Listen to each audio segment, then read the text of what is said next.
Hello and welcome. We are live from New Delhi. You're watching DD India News Hour, India's voice to the world. I'm Abhishek Mahajan. Coming up in the next hour, US voters to elect the 47th President of the United States of America. Both Harris and Trump make last-minute appeal to voters to exercise their franchise. US expresses dissatisfaction over humanitarian aid situation in Gaza. Says Israel must get more aid into Gaza ahead of 30-day deadline. North Korea fires several short-range missiles towards sea east of Korean peninsula. Japan says missile fell outside its exclusive economic zone. India's External Affairs Minister condemns attack on Hindu temple in Canada. Says Canada has developed a pattern of making allegations without providing specifics.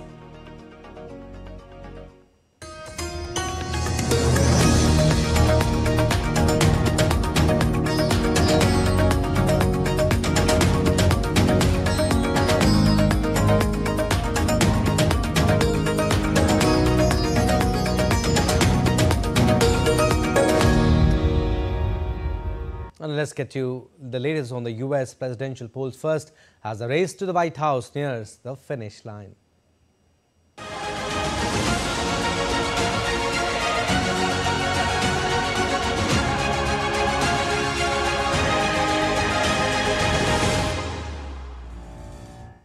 With US presidential elections just next day, both candidates, Kamala Harris and Donald Trump, made last-minute pitch to remind voters about their choice.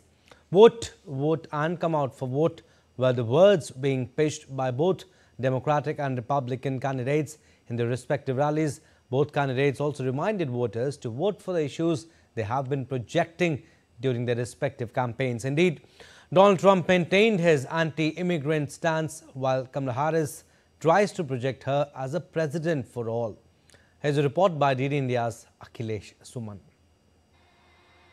Former US President and Republican presidential nominee Donald Trump addressed the rally in battleground state of North Carolina. He made fervent appeal to voters to come out and vote to make America great again. They have an expression, I hate the expression actually, but it's ours to lose. Does that make sense to you? It's ours to lose.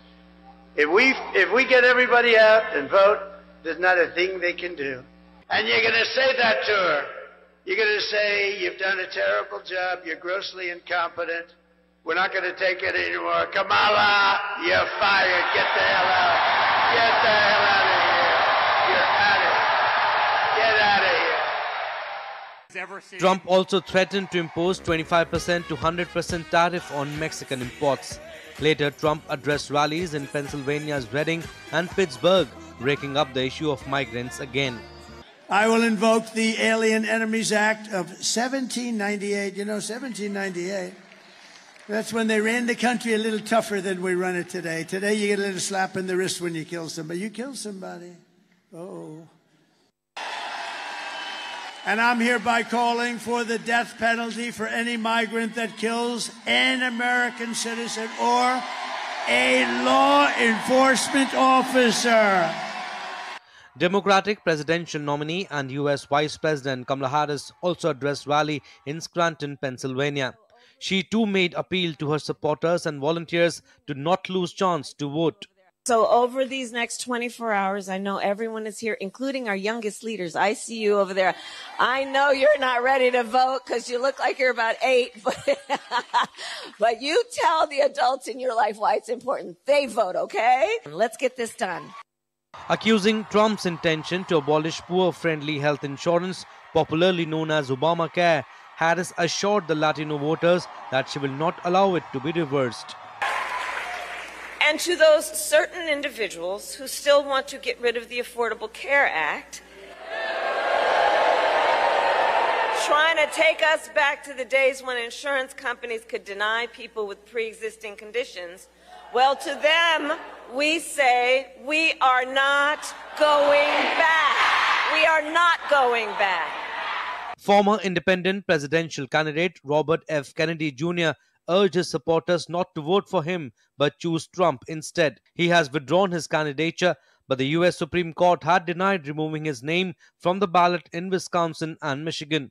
Hey, everybody. A lot of people are asking me if they live in a red state or a blue state, should they still be voting for me? What about swing states? The answer is easy, no. No matter what state you live in, you should be voting for Donald Trump. Recent surveys show Donald Trump and Kamala Harris in a neck-and-neck fight. Both have focused on Pennsylvania in the last leg of campaigning. Pennsylvania is the biggest prize among the battleground states, offering 19 of the 270 electoral college votes. Akhilesh Suman's report for DD India. And with hours left for the election day voting for US presidential elections to begin, preparations for polling have been completed. DD India's Amritpal Singh reports from West Palm Beach in Florida. Preparations have been completed for Tuesday's election. There is no set national time for voting to begin on the morning of November 5th. Most US states begin voting at 7 a.m. in their local time, while others start as early as 5 a.m. or as late as 10 a.m. Polls close at a range of times across the country too. Voting will end as early as 6 p.m. US Eastern Time in some states. Others do not close until midnight US Eastern Time. Across the country, a surge in election threats has the authorities deploying new tactics to protect people and ballots. Given the imminent threat of violence on the election day or the following days once results start coming in, if there is a moment of denial, election officials around the country are taking no chances. Election authorities here in various counties, especially sensitive counties, are installing steel frames, bulletproof glasses, steel doors to prevent crowds or any kind of vandalism that may take place. Given that it's the US president's election, there is considerable interest from around the world. Where I am in Palm Beach County, media from around the world has gathered here. This is in fact the home county of Donald Trump, and the convention center that you see on the other side is where Donald Trump would give his victory speech from if he wins this election. As the last lap of the most controversial election in American history comes to a close, it's just a matter of hours before the Americans start voting for the November 5th election. Counting will begin soon after voting ends. And if it's a clear election, results will be out the next day. But if it gets stuck, which it could, if it goes into recounts and lawsuits, it would be days before we know who the next president of the United States would be. With cameraman Sanjay Jaina, this is Amritpal Singh at the Mar-a-Lago in Palm Beach, Florida. An election anxiety and uncertainty prevails over the outcome of the US 2024 presidential race. Haunting images of violence at the US Capitol on January 6, 2021 are still fresh in the minds of the people. Security has been heightened across the country. The DD India correspondent takes stock of the arrangements in capital Washington, D.C. In front of the U.S. Capitol in Washington, D.C., this is the seat of United States Congress, the legislative arm of the U.S. government.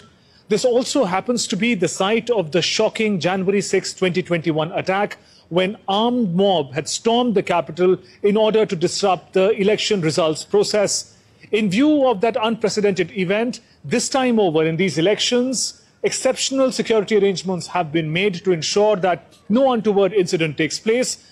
Since morning today, steel fences have been erected and been put all across important public buildings, White House, the Capitol and other buildings, in order to secure them from any kind of intrusion. We also see members of the police and Secret Service, sniffer dogs, taking rounds of the city at different places to ensure that security is maintained. The National Security Guard has also been activated, put on alert to ensure that any untoward incident is taken care of. We also see the use of bulletproof glasses, drone surveillance at the polling stations, along with the security of the candidates. The security of the polling stations, the polling officials, is also paramount this time over. There is anxiety, tension and excitement in the air as Donald Trump and Kamala Harris battle it out in one of the most polarizing elections. Soon we'll know unofficially who's going to be the winner and the next president of the United States. But this building, Capitol building, is where early next year, the electoral votes will be counted and formally the next president of United States will be declared. With camera person Jaishankar, Shubhendu Ghosh for DD India in Washington, D.C. Now let's take a look at what newspapers in Washington, D.C. publish about the historic U.S. presidential polls. DD India Shubhendu reports from Ground Zero.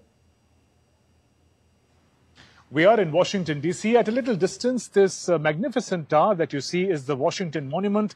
It's over 500-foot tall marble obelisk. It was built in the memory of the first president of the United States, George Washington. Let's now talk about who's going to be the next president of the United States. I'm turning to the Washington Post to scan through the newspapers. First, on the front page, there are these images of Donald Trump and Kamala Harris winding up their campaign just ahead of the elections. The article next to it is important, talks about the security concerns in these elections and in the aftermath of the results. Says officials try to safeguard vote count, panic buttons, drones, snipers among plans to protect the elections. Throughout the country, local officials are taking elaborate measures to fortify election-related sites, including plans for snipers on rooftop, protect the key vote counting headquarters. Panic buttons have also been provided for election workers, and surveillance drones are also buzzing overhead. Let's turn to the next article in the same paper. The headline reads, Harris fights political headwinds on immigration in close race with Donald Trump. It is talking about the manner in which illegal immigration is really a central issue in these elections, and the stand of the leaders is going to determine what kind of support they're likely to get. There is a certain degree of nervousness among the Democrats as far as Kamala Harris's stand and work in this area is concerned, especially in swing states. A survey had talked about how the voters were sort of unsure about what she's achieved as a vice president over the issue and what she could achieve as a president. So the next paper we're looking at is the New York Times. On the front page, the headlines really captures the sense of these elections. It says, tightest contest in decades grows tighter at finish.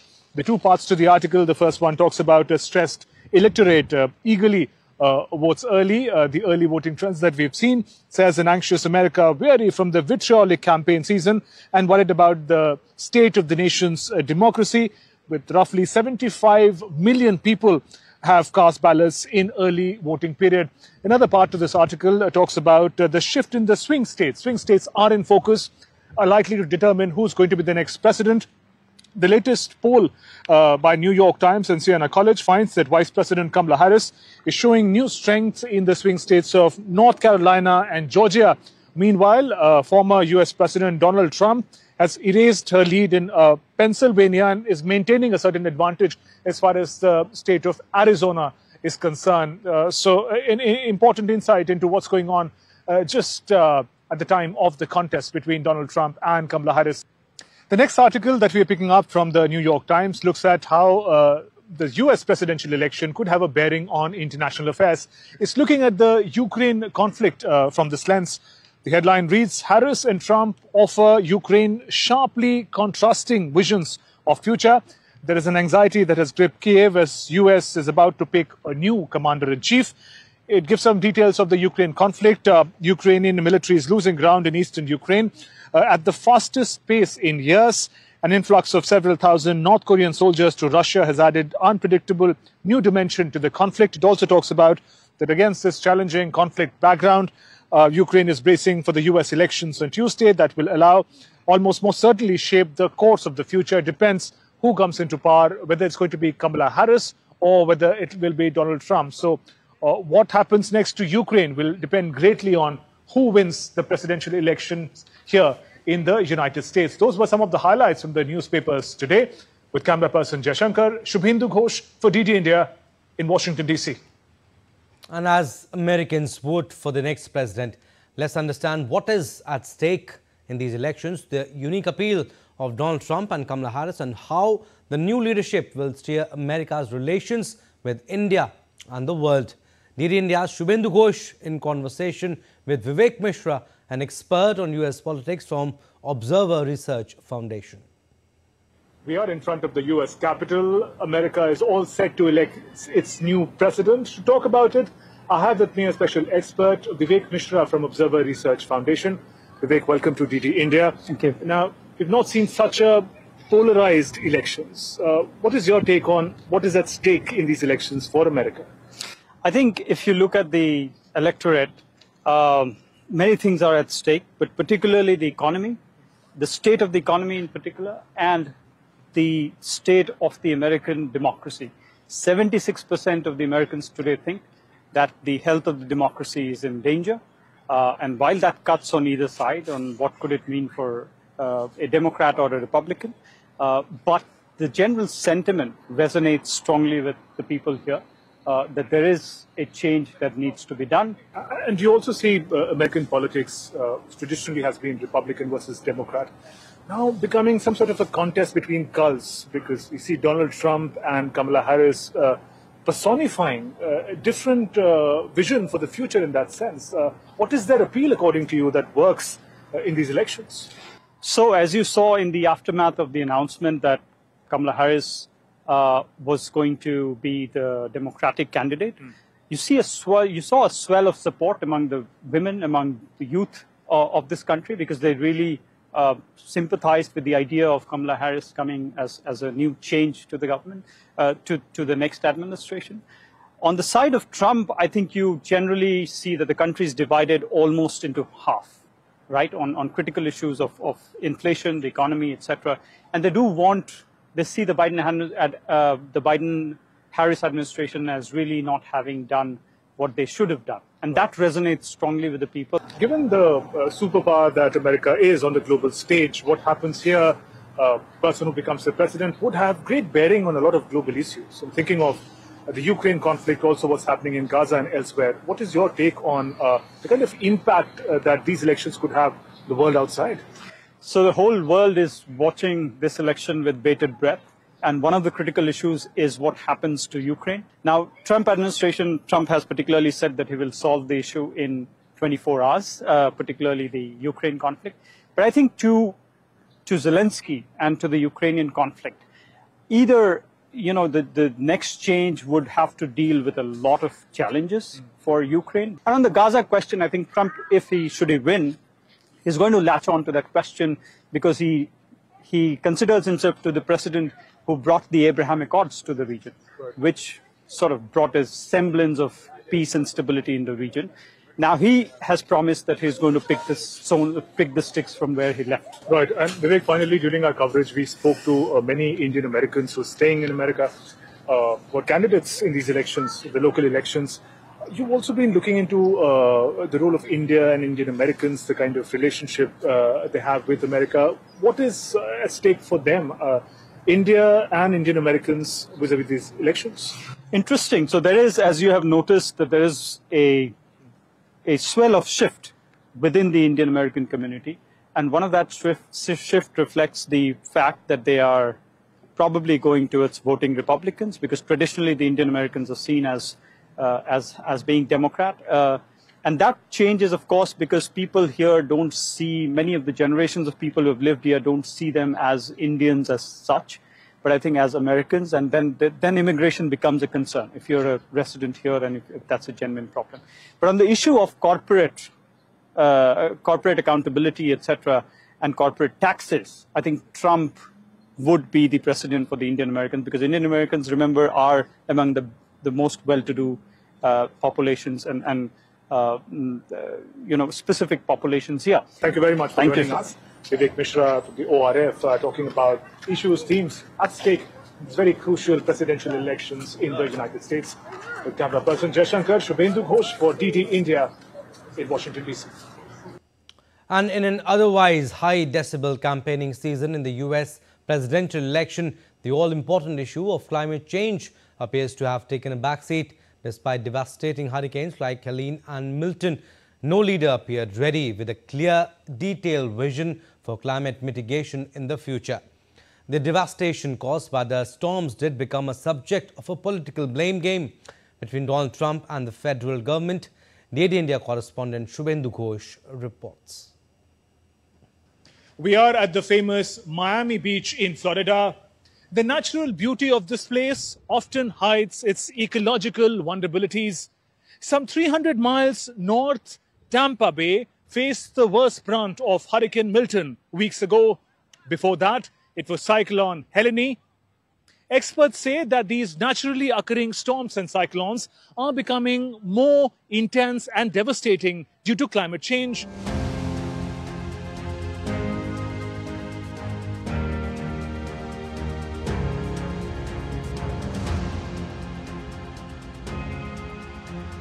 We are seeing greater number of storms forming in the Atlantic because of the higher sea surface temperatures related to climate change.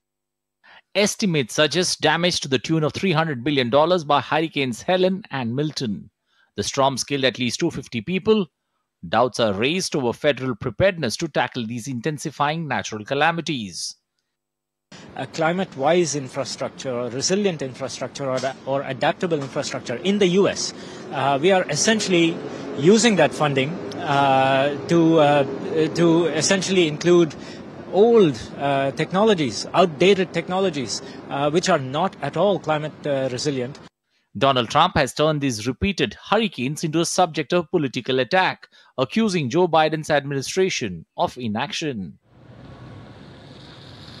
Road to Asheville, a city in North Carolina's Blue Ridge Mountains polling center, lined with debris, cardboard boxes in the wave of Hurricane Helen. North Carolina is a key swing state in the U.S. presidential election.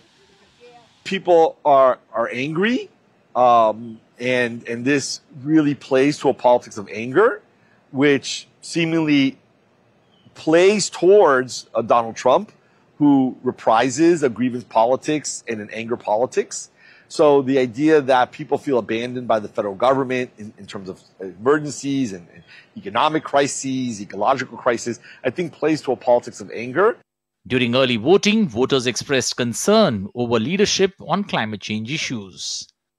The environmental situation, because we've crossed several breaking points with several of Earth's natural systems, and we may have passed the point of no return on several of the systems that are interconnected as well. So we need to hope that it's not too late already, but do everything we can at this very moment.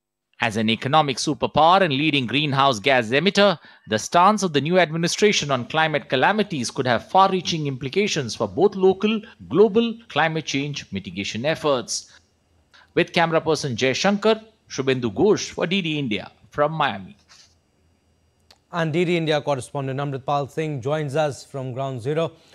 Amrit, with hours left for the election day, give us a sense of what kind of preparations have been done, and also security. How important is that a concern? Because this time around, the kind of rhetoric that was used has raised tempers and has charged up the atmosphere.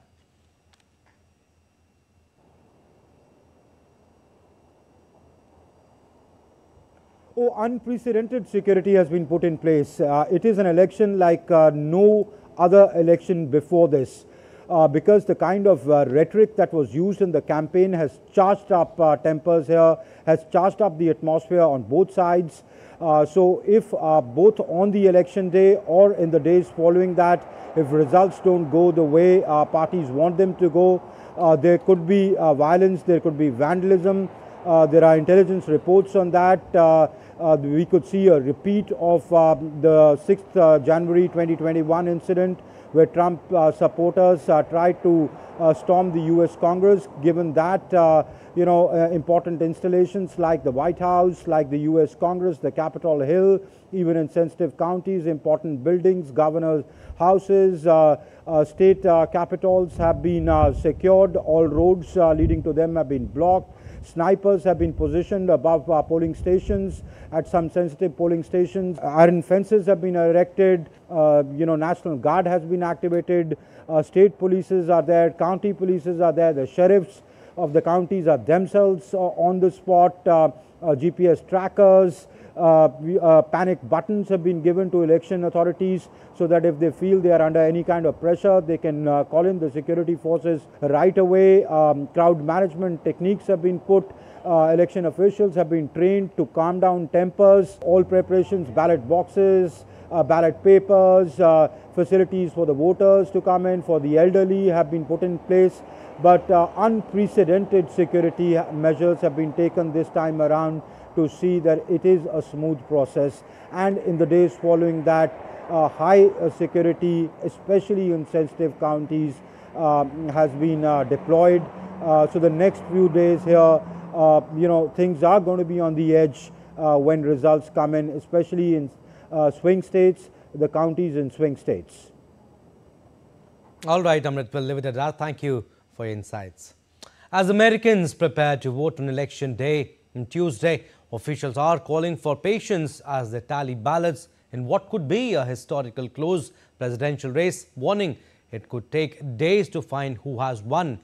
Under the US system, citizens do not vote directly for the leader. Instead, the ballots elect the 538 members of a group called the Electoral College, which then elects the president and vice president.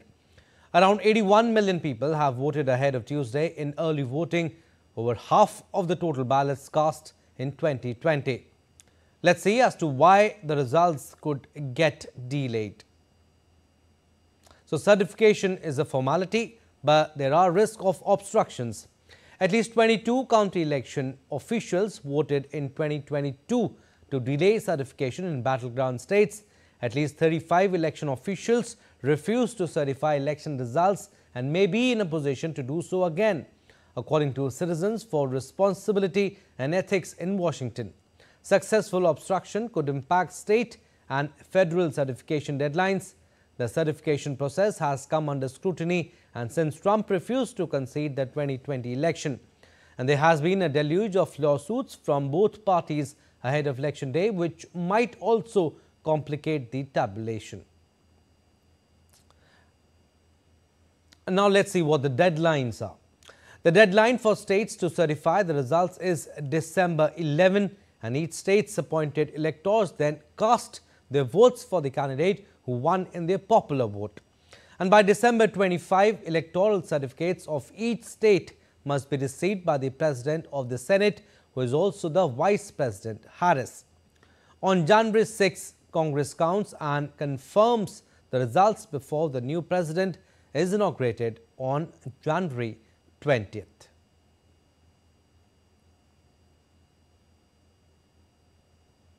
So these are the deadlines that we are talking about as far as the US elections are concerned. Moving on, Thailand's famous baby hippo, Mu Deng, has predicted that Republican Donald Trump would win the US presidential election 2024 at the Khao Keo Open Zoo in Chonburi province on Monday. The hippo was offered 2 fruit baskets filled with fruits, each labeled with the names of the presidential candidates, Trump and his Democratic rival, Kamala Harris. Mu Deng chose the basket labeled with the name of Donald Trump. The other hippo with Mu Deng picked Kamala Harris, and the moment was captured on video and quickly went viral.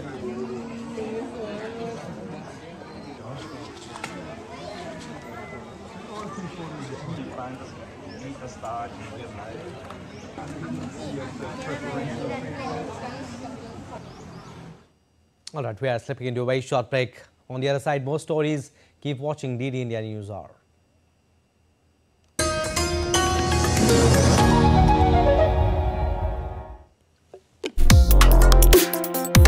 Complex issues, hidden agendas, twists and turns, strategic games. We think all dots are linked. We just need to connect them. Join me every week as I connect the dots to unravel hidden designs in statecraft, mysteries, and decode issues that matter to you. Watch Connecting the Dots with me at these times on DD India.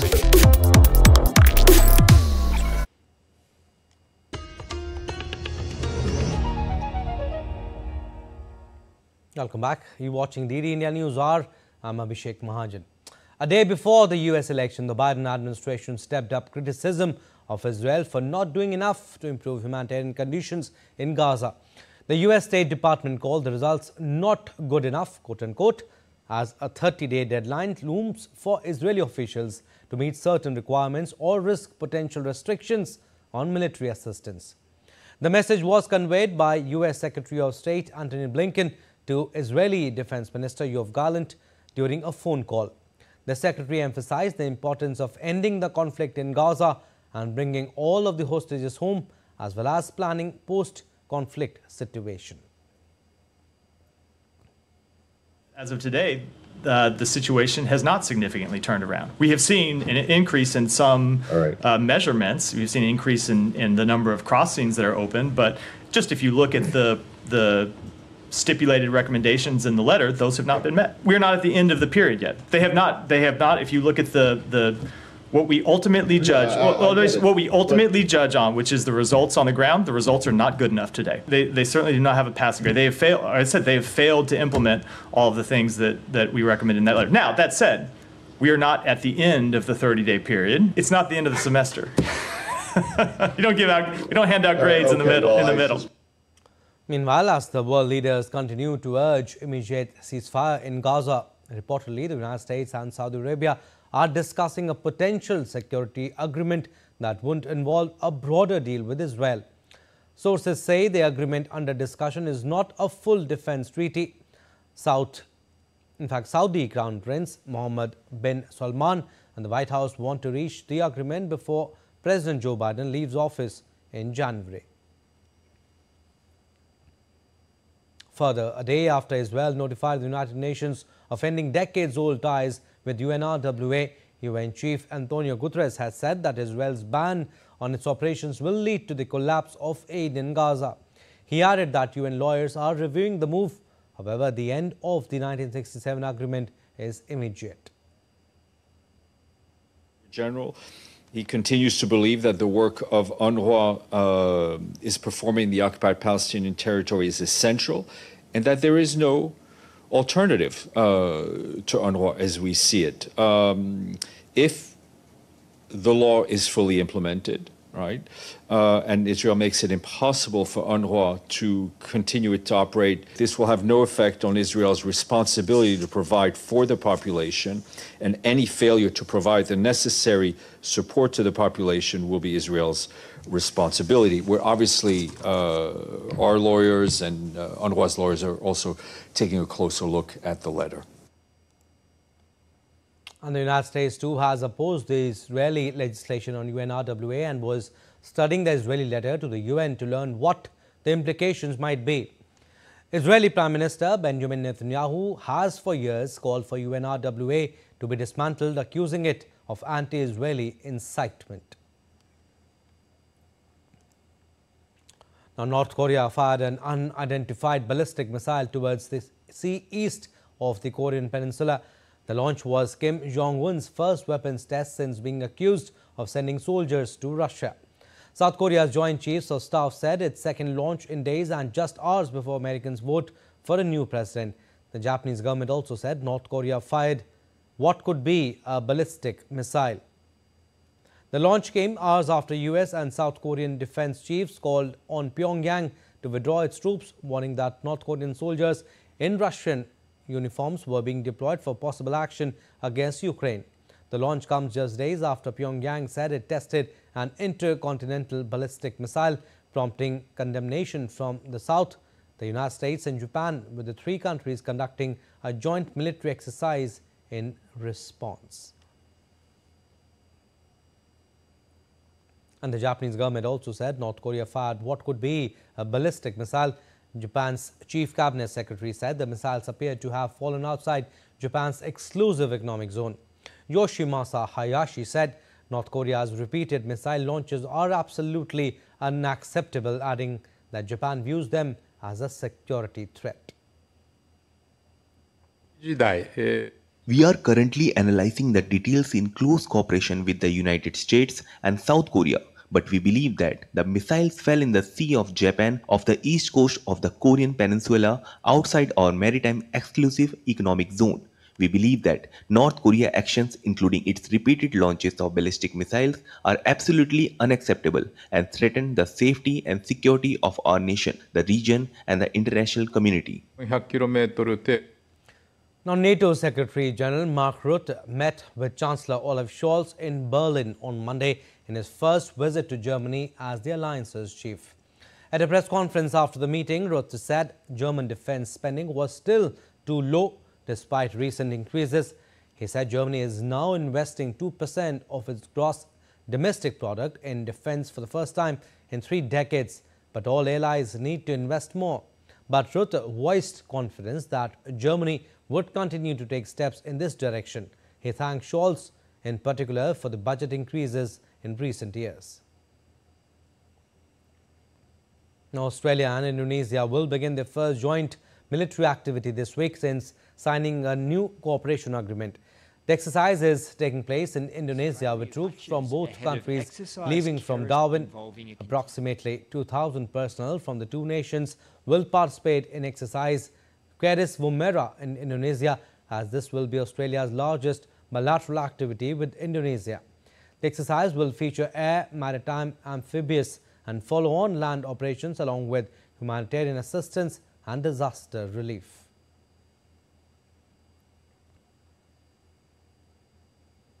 Now, Gerardo Vartain took the oath as the new Foreign Minister of Argentina on Monday in a ceremony in Buenos Aires. Argentine President Javier Milei swore in Vartain as the new Chancellor to replace Dina Monindo, who was dismissed last week following her vote at the United Nations condemning the U.S. embargo on Cuba. Members of the National Cabinet and Vartain's close associates attended the swearing-in ceremony. Before his appointment, Vartain served as Argentina's ambassador to the United States.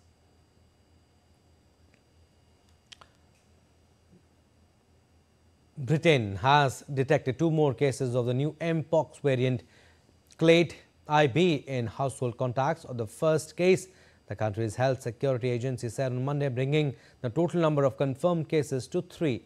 The government agency has added the risk to the population remain low. The clade IB variant is a new form of the virus that is linked to a global health emergency declared by the World Health Organization in August. 19 African countries have seen more than 48,000 suspected Mpox cases, including 1,048 deaths so far this year, according to the Africa Centers for Disease Control and Prevention, with cases in the continent surging by 500% from last year.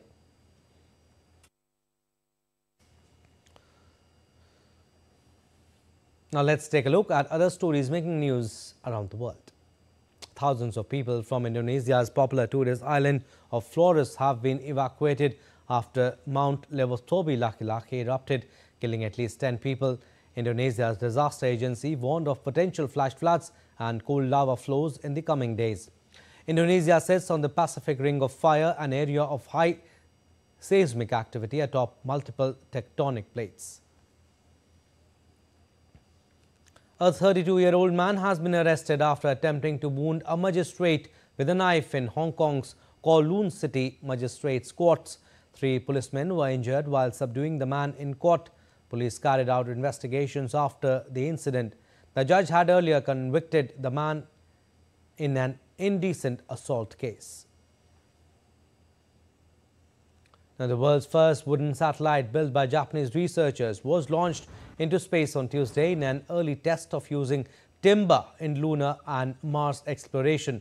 Satellite Lignosat, a collaborative project between Kyoto University and Sumitomo Forestry, traveled to the International Space Station via SpaceX and will be positioned in orbit approximately 400 kilometers above the Earth. This palm-sized satellite aims to showcase the viability of this renewable resource for future space habitation.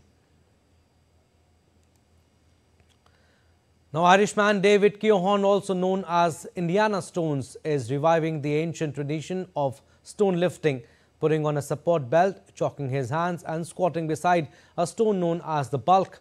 He successfully lifts and carries the heavy rock. The tradition was carried out as part of funeral games and other rites of passage, as well as a form of entertainment.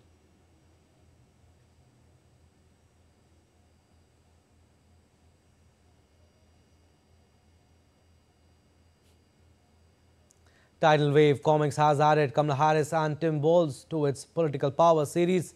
The comics titled Political Power, Kamala Harris wrote to the White House, and Political Power, Tim Walz were released in digital and print formats in hardcover and paperback editions. Walz's comic offers an insightful look into his life from his early years to his tenure as a congressman and governor of Minnesota.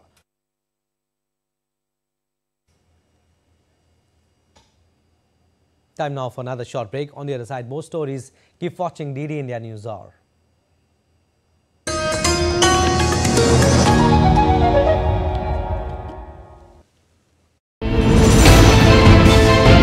Geopolitics and trade deals. Economic challenges amid development.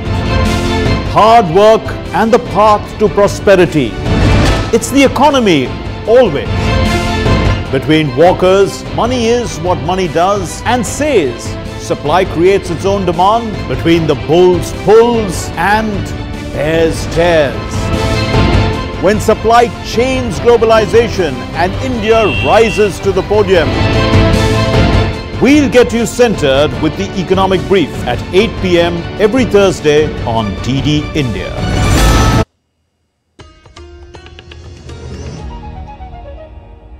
Welcome back. You're watching DD India News Hour. I'm Abhishek Mahajan. India remains deeply concerned about the safety and security of Indian nationals in Canada, especially after the violent disruption outside consular camp in Brampton, Ontario on Sunday.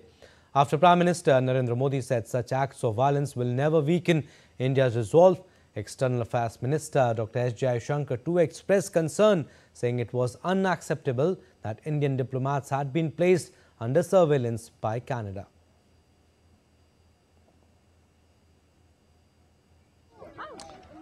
Earlier on Monday, the Ministry of External Affairs said India condemns the acts of violence perpetrated by extremists and separatists with an expectation that those indulging in violence will be prosecuted.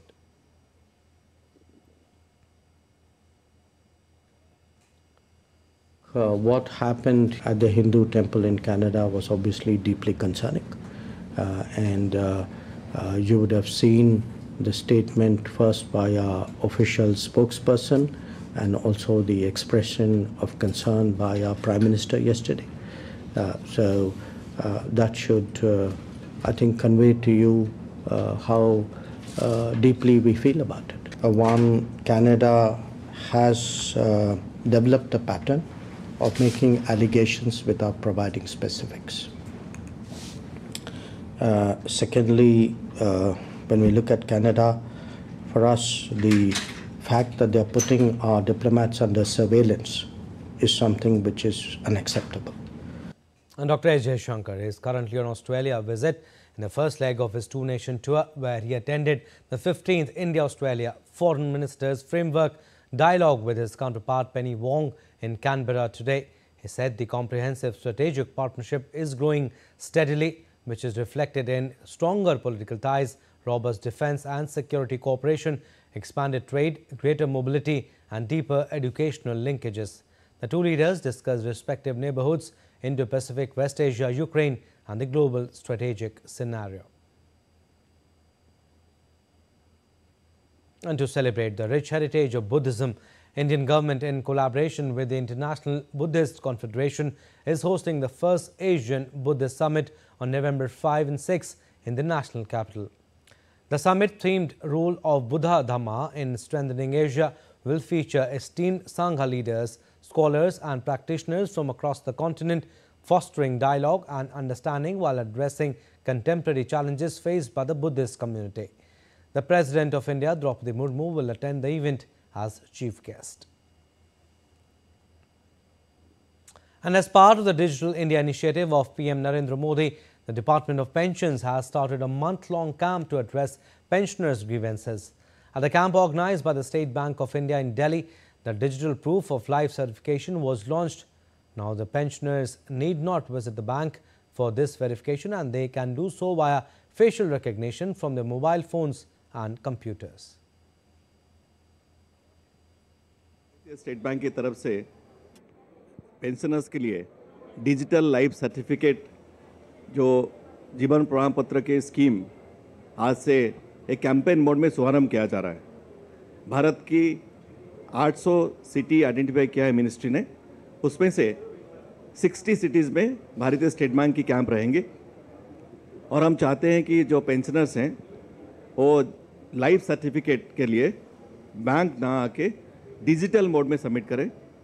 ये secured है, hassle free है और बहुत आसानी से किया जा सकता है। नवंबर से 30 नवंबर तक चलाई जा रही है पूरे भारतवर्ष में करीब 800 शहरों में और करीब 1900 कैंप्स लगा रहे हैं, जिसमें स्टेट बैंक ऑफ इंडिया इसमें सबसे अग्रिम भूमिका में है।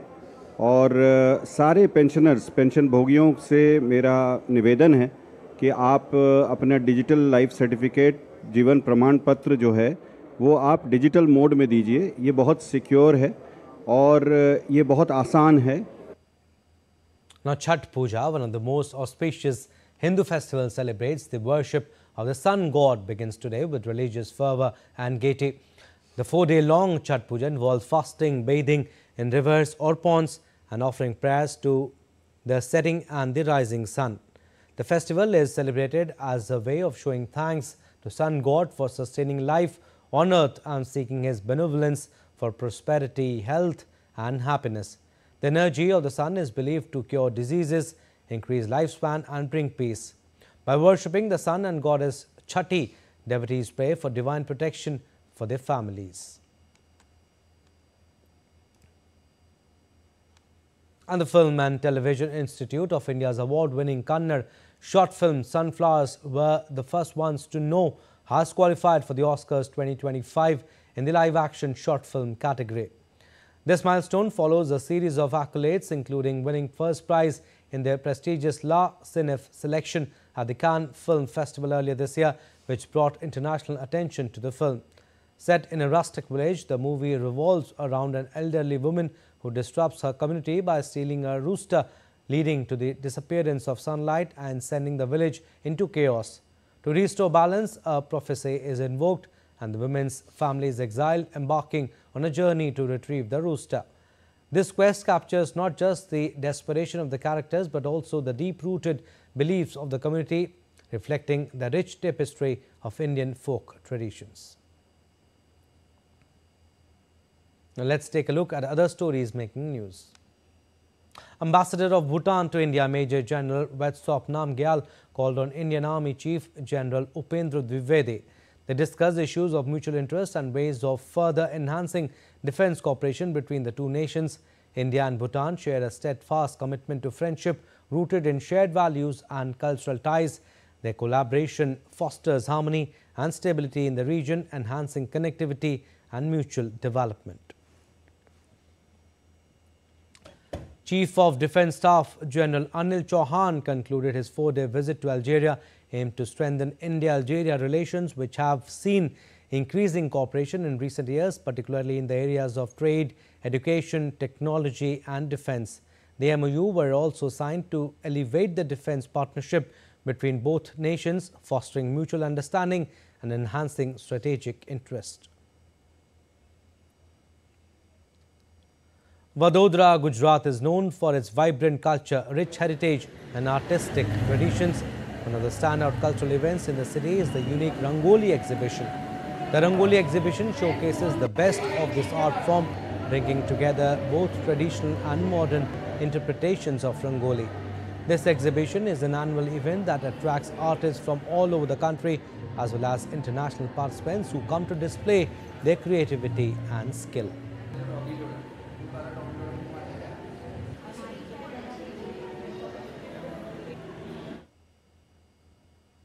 And during the peak tourist season, Jaipur, the capital city of Rajasthan, has seen an influx of thousands of locals and tourists visiting its famous tourist attractions. Known for its rich history, vibrant culture and architectural marvels, Jaipur, also known as the Pink City, is a favorite destination for both domestic and international travelers. The city's majestic palaces, forts, temples and bustling markets make it a must-visit spot on many travelers, particularly during the cooler months when the weather is more favorable for sightseeing.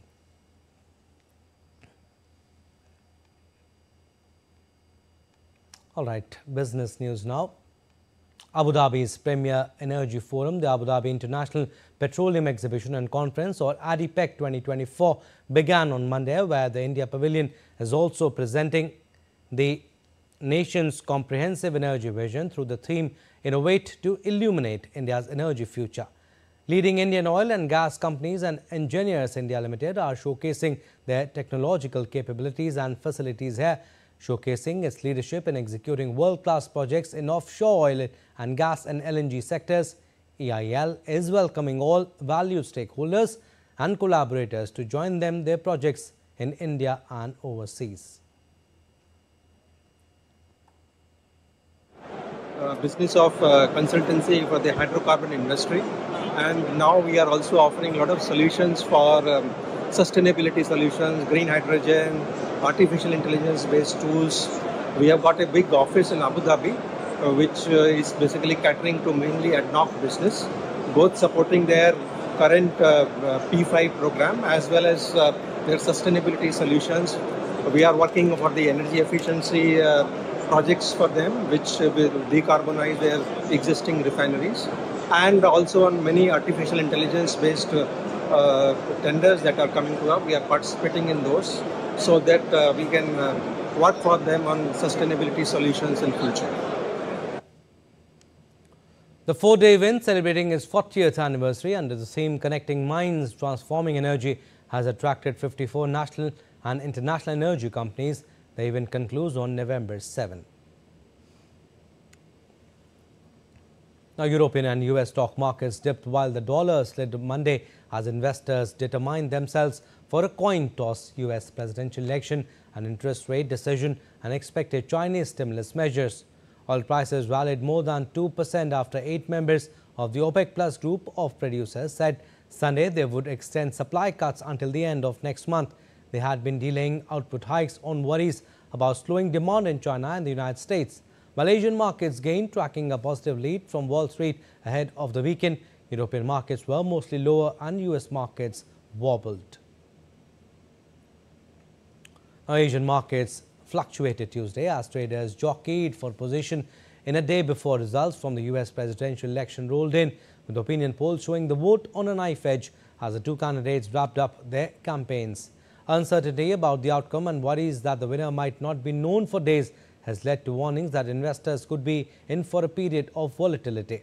Eyes also remain on the Federal Reserve's policy decision on Thursday, with expectations for another cut, while the post-meeting statement from bank boss Jerome Powell will be pored over for an idea about its plans for 2025. As per market analysts, a win for Republican Donald Trump is expected to boost the dollar, restock inflation and send Treasury yields higher owing to his pledges to slash taxes and impose tariffs on imports, while analysts see less upheaval from a win by Democratic Vice President Kamala Harris. All right, sports updates now. We'll start with tennis. World number 1 Aryna Sabalenka secured a semi-final spot at the WTA finals by defeating Italian 4th seed Jasmine Paolini 6-3, 7-5. With this victory, the 26-year-old Belarusian is on the verge of clinching the year-end top ranking. A win over Elena Rybakina on Wednesday would seal her position as the year-end number 1. Sabalenka's victory, combined with Zheng Qinwen's earlier 7-6, 3-6, 6-1 win over Rybakina, ensured Sabalenka finished first in her group, making her the first player to reach the Final Four. She has also won her previous match against 7th seed Zheng in Riyadh, adding to her strong run this season. From tennis to football, Neymar picked up another injury in the second game back after a year-long absence as Al Hilal secured a dominant 3-0 win over Iran's Esteghlal in the AFC Champions League. The Brazilian forward, who recently recovered from a torn ACL, came off the bench in the 58th minute but was forced to exit with just 3 minutes remaining after appearing to strain his leg while stretching for the ball in the penalty area. Al Hilal's victory was powered by a hat-trick from Alexander Mitrovic, who netted 3 close-range goals, securing the team's perfect record in the group stage. And Arsenal sporting director Edu Gaspar has resigned from his role, aiming to pursue a different challenge after helping revitalize the club. The former Arsenal midfielder was part of the team's Premier League winning squad and became Arsenal's first technical director in 2019. He also played a significant role in hiring manager Mikel Arteta. In a statement, Edu called the decision incredibly hard and expressed gratitude for his work with Arsenal's men's, women's and academy teams, particularly his friendship with Arteta. Edu returned to Arsenal in 2019 after holding sporting director roles at Corinthians and with Brazil's national team. And we now take you to East India's Odisha, where renowned sand artist Doordarshan has created a sand sculpture on the occasion of Indian cricketer Virat Kohli's 36th birthday at Puri Beach.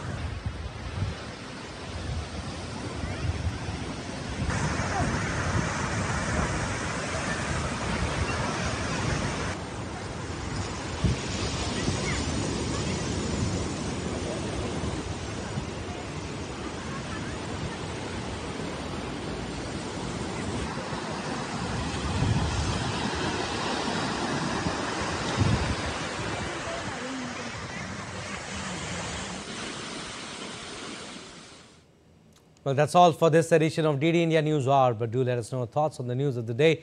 For those on the go, you can get all the latest news and updates from India and across the world on DD India mobile app. The app is available on both Android and iOS. Scan the QR code on the screen to download now. And we'll be back with more news as it breaks here on DD India. I'm Abhishek Mahajan from all of us here in Delhi. Thanks for watching DD India News Hour.